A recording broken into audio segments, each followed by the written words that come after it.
Hello, sir. Would you tell us your name as well as your company and your activities in Africa? My name is Boris Bachorz. I'm Africa Director for AFP news agency. So basically, I'm in charge of all editorial commercial matters for Africa, for AFP. And Africa is obviously a very strong asset for AFP. Okay, so you've probably heard of the hot topic of the last 10 years, which is the digitalization of the country. What are your thoughts about that and how your company will use this new technology to stay ahead of its competitors? Obviously, it's a major boost for us, though it has been long, the process is taking longer than expected, but still, AFP is providing news, lifestyle features in all possible formats, from text to photo, to pictures, to video, graphics, and so on. But obviously, video is the big thing, and we are expanding our network in video in Africa as in the rest of the continent. What is interesting about digital migration is that now in Africa, TVs are 1/3 of our turnover, which is much more than in the rest of the world. And this is because there are more and more TV getting on the market every day. So it's a huge market for us. African TV are looking for content, for local content, for hard news, but also positive stories, and this is what we are trying to provide them with. Okay, and yes, you're right, the local content is getting quite a boost right now. And do you think you can invest in that local content for yourself?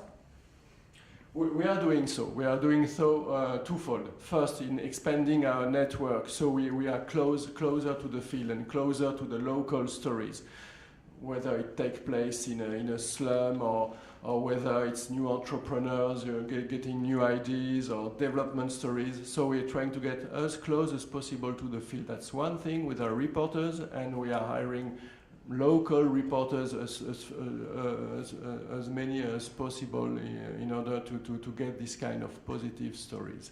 And then we are entering discussions with local producers, production companies, African production companies, so we can share our resources and they can use a worldwide platform in order to promote their content, their local content, to the rest of the world, which is also good because it's a way for us to bring this positive image of Africa onto the world stage. Okay. Africa is obviously a different continent from all others, such as Europe or Asia. What are, for example, the major setbacks you had encountered in this continent? Editorially, it's great stories to report on, but it goes with some risk, obviously. We are covering all African countries, including Somalia, South Sudan, Burundi, Zimbabwe, some countries which are more difficult than others to cover.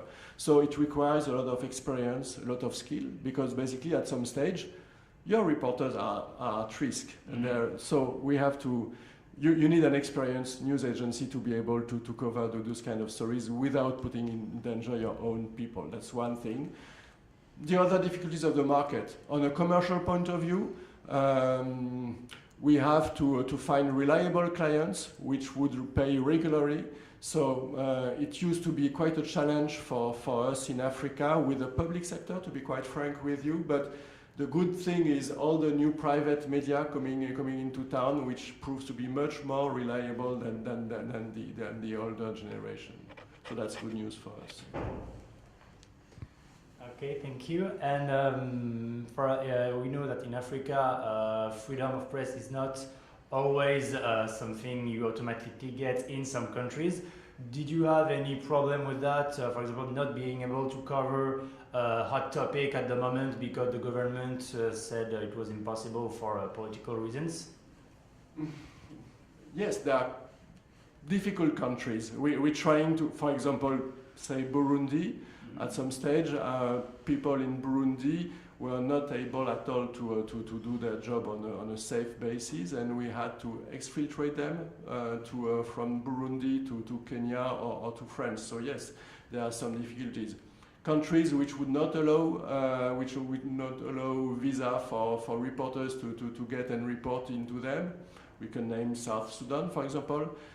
It's a good example. South Sudan, it's a huge tragedy, but it's very difficult to report because you need to get the visa. The visas are hard to get, and then the country is very difficult to travel in. So it's a challenge. But we make a point in covering all the situations, including the most difficult one, because I mean, if we don't do it, who is going to do it? And we have to talk about those countries, of course. Okay, thank you. You're welcome. Thank you very much for a great the conference in Mauritius. Yeah, that was my last question. So it's what do you think? What did you think about this conference of the 3 days you spent here? No, it's great stuff, really, because you've got the good thing about it is that you've got a huge variety of economic actors. So. It's a rare opportunities to have to be able to talk with these people, and not only like a few minutes, 2-3 days. It's good, and obviously the environment in Mauritius help a lot. So it's more relaxed. People are much more open to discussion. So I find it very fruitful. Looking forward to next year. I hope to see you in 2018 edition. Thank you very much. Thank you. Enjoy your stay.